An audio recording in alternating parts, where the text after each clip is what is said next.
No tocante aos dízimos, quero apresentar dois lados extremos, onde, por uma parte, alguns ensinam de que quem não entrega dízimo está sob ação demoníaca, essa pessoa está condenada.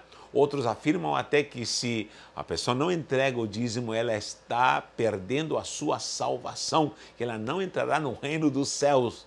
Outros afirmam que a pessoa deve ser segregada e não pode participar de nada dentro do contexto membresia ou igreja. Inclusive, muitos tiram o direito de participar da mesa do Senhor, do pão e do cálice, porque não estão dizimando, não estão entregando os dízimos. E, gente do céu, é absurdo as teorias que se levantam em relação a isso. Esse é um lado extremista. E muitos desses líderes, pastores que fazem isso, normalmente fazem isso com conveniência, com manipulação. E eu já fui do meio eclesiástico denominacional e sei como funciona o negócio, sei como funciona. Então, tome muito cuidado com isso, para nós não estarmos julgando, condenando e colocando julgos malignos para o povo. Por outro lado, existe a turma que diz, olha lá, o dízimo não significa nada hoje, isso é somente para os da lei mosaica, e o dízimo é para a lei mosaica, a lei acabou, terminou. Os tolos, os subjugados, os que estão oprimidos somente por ignorância entregam dízimos porque são ameaçados. Então, é um povo leigo, ignorante. Isso não é verdade. Isso também não é verdade. Então, os dois extremos estão errados. Querido, entregar o dízimo é um ato de fé. Só isso, um ato de fé. Tá bom? Se alguém afirma que era da lei, eu digo não. Não era da lei mosaica, porque Abraão, aqui em Gênesis 14, 20, Gênesis 14, 20 diz claramente que Abraão entregou dízimo. Olha o que diz em hebraico. Diz assim, Asher migen sarecha, Asher migen sarecha beadecha, vai ter lomaser mikol. Sabe o que significa isso? Está dizendo, e ele entregou os inimigos na sua mão, e ele deu dízimo de tudo. A quem? A Melquisedeque. Melquisedeque era o rei de Salém, o que estava representando o reinado eterno de Cristo. Para quem não sabe, o eterno de Cristo começa da eternidade, se manifesta no Éden e continua até o dia de hoje com Cristo. Então, há um reinado, há um sacerdócio santo, há um reinado e um sacerdócio santo, Yeshua HaMashiach eterno, segundo a ordem de Melquisedeque. Eu fiz vários estudos sobre Melquisedeque. Então, é bem antes. Então, quem ensinou Abraão, ou quem demandou de Abraão entregar o dízimo, e não foi de verduras, não foi de grão, não foi de frutas, não. Foi dos despojos da guerra, que era ouro, prata, e do melhor dos despojos da guerra, a qual lutar ali para defender o seu sobrinho Ló. Leia lá a passagem em Gênesis 14, 20, e ele entregou do dízimo. Então, entregou. Agora, quem ensinou a ele? Então, é ato de fé. A confirmação está em Hebreus 7, 4 diz, considerai, pois, como era grande esse a quem Abraão, o patriarca, entregou o dízimo, tirado do melhor dos tesouros da guerra. Gente do céu, aqui é uma consideração, uma chamada para a consideração da grandiosidade de Melquisedeque, está provando a fé de Abraão por entregar o dízimo. Então não há nenhum versículo que diga Abraão errou em entregar os dízimos, nós não devemos, não diz que devemos considerar esse sacerdócio. Gente, presta atenção, temos aqui o sacerdócio, vou colocar aqui sacerdócio eterno. Esse sacerdócio eterno vê desde a eternidade, logicamente, aqui eternidade e eternidade. Se manifestou, sabe onde? No Éden, em primeiro lugar. O primeiro sacerdote foi o próprio homem no Éden, o Adão. Tá? Ele é expulso, ele fracassa nesse sacerdócio, aí depois vem a sequência até chegar a Noé, onde Deus mata todo mundo. Com Noé, tem a sequência aqui, uma linhagem, quem já segue meus estudos sabe do que eu estou falando. Noé, de Noé vem Sem, que seria o Shem, que eu creio que era o sacerdote no tempo de Abraão, E aqui tem Abraão, vou abreviar, Abraão, ele se manifesta e entrega o dízimo para o Melquisedeque da época. Eu tenho uma teoria, você não precisa acreditar, que era Shem, ele está vivo ainda no tempo de Abraão. Tá? É só contar os anos. E essa descendência semítica, todos os semitas descendem de Sem. E aqui Abraão entregou o dízimo. Quem ensinou? Essa é a pergunta. Quem ensinou Abraão a entregar dízimo? Se a lei, vai avançar Abraão, tem Isaac, Jacó, depois de Jacó, temos as 12 tribos aqui, vem Judá. De Judá, continua-se a descendência, e depois vem, na sequência, vem mais gerações, vem Davi, e de Davi continua esse reinado segundo a ordem de Melquisedeque. O próprio Davi escreveu um salmo falando sobre o reinado e o sacerdócio santo segundo a ordem de Melquisedeque. Tá? Vem Davi e vai avançando até chegar em Yeshua, o qual vai confirmar essa ordem de Melquisedeque. Esse é o sacerdócio santo. Só que, pela dureza do povo, o contexto do que estava acontecendo no povo de Israel, nós vamos ter aqui, é o seguinte, nós vamos ter aqui, nesse intervalinho aqui, nesse período aqui, um período tão talvez insignificante, vou colocar uma seta aqui, temos Moisés, onde se revela a lei escrita. Aqui temos a lei. E aqui temos o período transitório do Levítico. Essa parte aqui é o transitório do Levítico. Vou colocar aqui sacerdócio Levítico. E termina com quem? Termina com Yeshua. Porque essa manifestação com Moisés é transitória. E aqui os levitas recebiam aqueles dízimos para se manterem de ofertas de verduras, não somente verduras, mas também cordeiros, primícias, toda aquela coisa. Se manifestou aqui? Claro que se manifestou, mas a essência já existia. Como também aqui na lei está escrito: não matarás, não furtarás, não adulterarás. Existe na confirmação da lei, entre outros rituais, mas o princípio de não matar já existia. Mas aqui já existia a condenação para alguém que matava. Não esqueça que Caim matou Abel, foi reprovado por Deus. O adultério, todos esses princípios de não matar já existiam, ou seja, já existiam nessa ordenança da ordem de Melquisedeque. Então, se Yeshua é sacerdote segundo esta ordem de Melquisedeque, Melquisedeque recebeu dízimo de Abraão. Jacó também ofertou. Pode ver lá em Gênesis 28, 22. Gênesis aqui. Gênesis, vou colocar em vermelho. Gênesis. Ai, meu Jesus. Vamos lá. Gênesis 28.22. Abraão, Gênesis 14, 20.20. Temos aí duas passagens onde Jacó, ele faz um propósito. Vou entregar o dízimo. A pergunta é, a quem ele entregou o dízimo? Havia sacerdotes segundo a ordem de Melquisedeque. Isso está oculto, muita gente não sabe. E quem ensinou a Jacó a entregar dízimo? Quem ensinou? Então, isso aqui se move por fé. Por fé. Isso, obrigação era só na lei. Essa parte da lei aqui, tudo era obrigado. E se aqui nessa lei, aqui era proibido matar.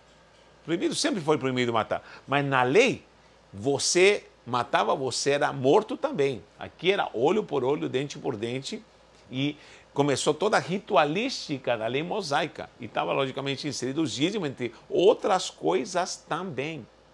Certo? Mas o princípio santo do que é a verdade de Deus, o princípio santo da palavra, os princípios celestiais desse reinado de Yeshua já existiam: não matar, não roubar, entregar o dízimo, enfim. Tá? Então esse é um ato de fé. O problema é que a condenação, porque aqui nesse conceito de lei, de obrigatoriedade, começa a hipocrisia. E Jesus não condenou o dízimo, condenou a hipocrisia. Ele falou lá em Mateus 23, falou assim, fariseus hipócritas, dizimais da hortelã, do endro e do cominho, e vocês esquecem a justiça, você esquece a misericórdia e a fé. Ó, justiça, misericórdia e fé, 3 coisas. Justiça, misericórdia e fé. Ou seja, se eu faço isso, eu tenho que fazê-lo por justiça, por misericórdia e por fé. Por fé. Agora, eu posso estar fazendo, não somente entregando dízimos hipocritamente, segundo uma obrigação da lei, como também posso estar orando, posso estar contribuindo, posso estar sacrificando, posso estar jejuando, como um hipócrita segundo a lei, somente segundo a lei mosaica. E perdi a fé, a misericórdia e a justiça, que é o principal. Então, Jesus falou claramente no versículo ali 23 de Mateus 26, ele falou assim, façam essas coisas, porque é lícito, sem omitir as outras. Façam isso. Ele não disse, é proibido entregar os dízimos. Não, ele falou, façam isso, mas sem omitir a essência. Tá bom? Então, temos muitos motivos para as pessoas se decepcionarem por entregar dízimo. Por quê? Primeiro, como falei, se é feito por obrigação, se é feito por massacre, se é feito com ameaça, se é feito extorquindo a pessoa, ou condenando ela, ou tirando o direito de tomar santa. Lógico, a pessoa vai se sentir oprimida. E muita gente, por opressão, está entregando.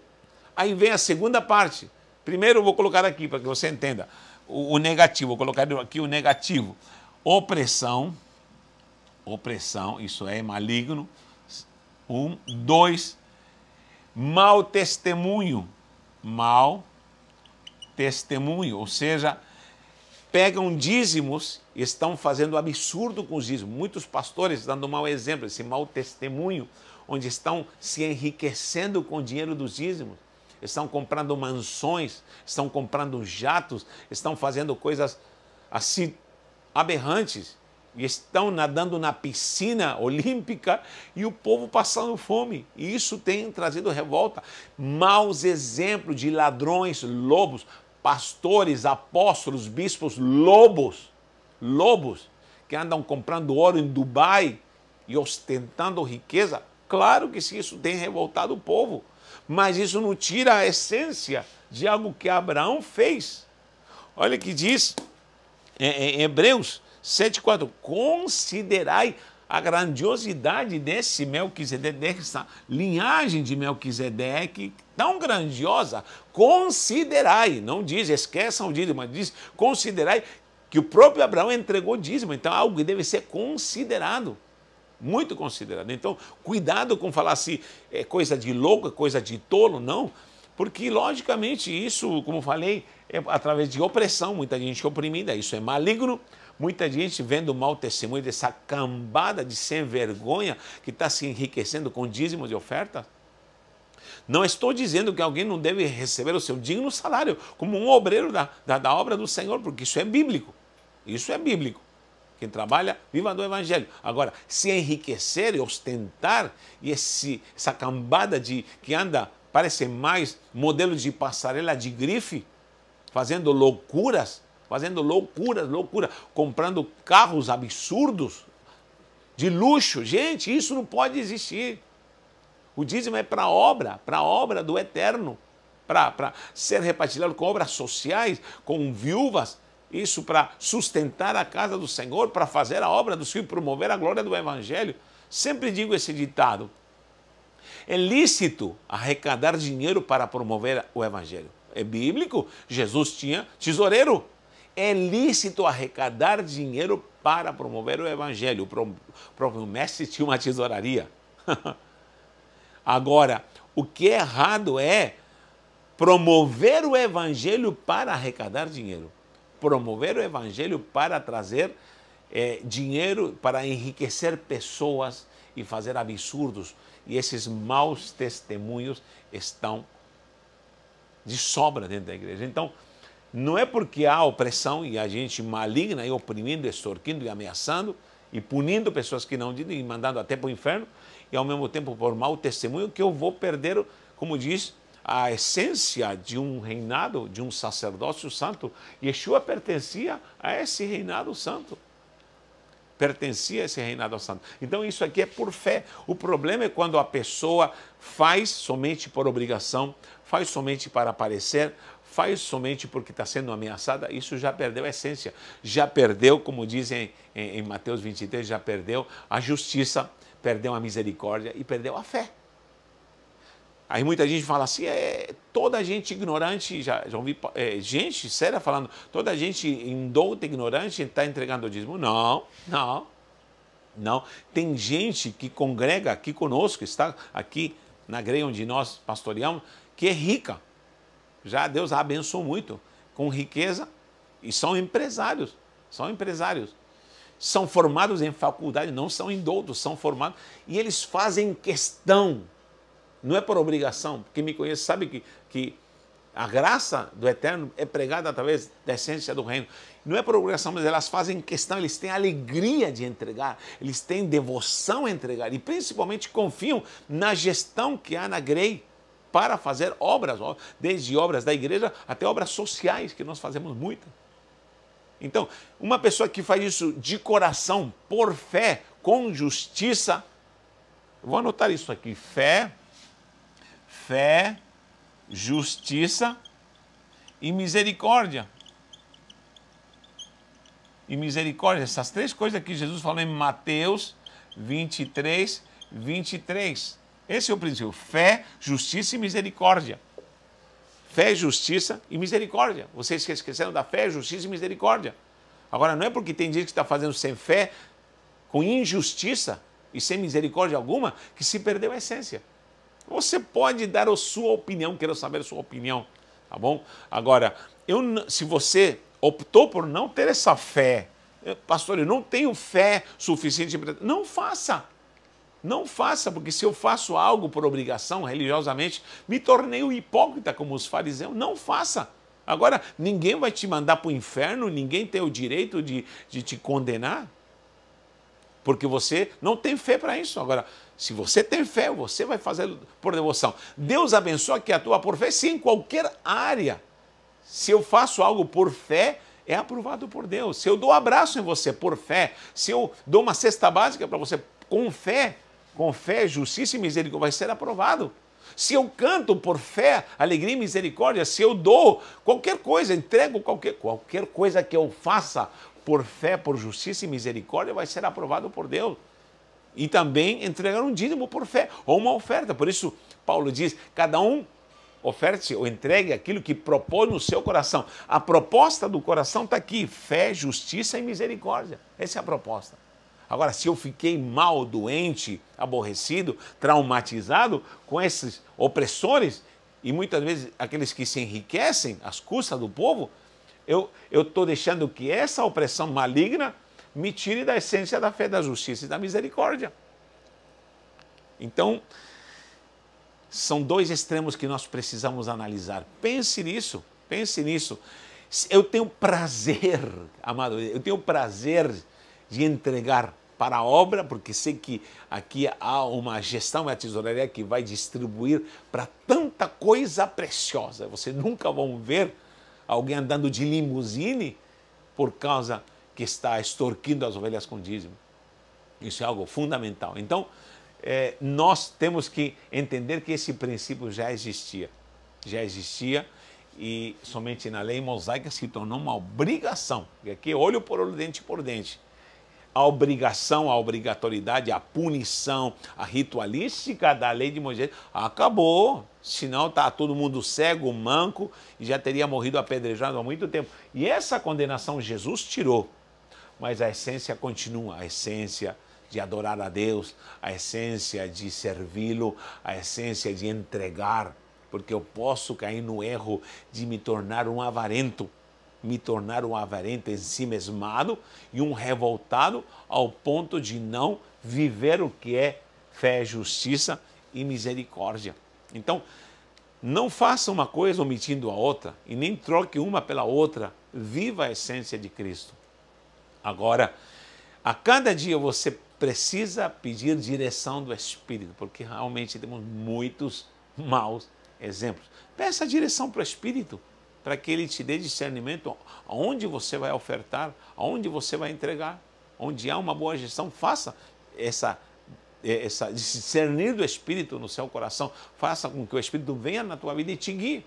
E há homens santos espalhados pela terra, obras santas, porque a igreja santa na face da terra, ela prevalece, embora haja muita corrupção e coisas muito malignas. Tá bom? Então, que possamos entender que a essência de algo feito por fé, por misericórdia e justiça, com certeza, nasce da eternidade e veio do céu. E isso deve prevalecer. Que o Eterno te abençoe e quero ver o teu comentário.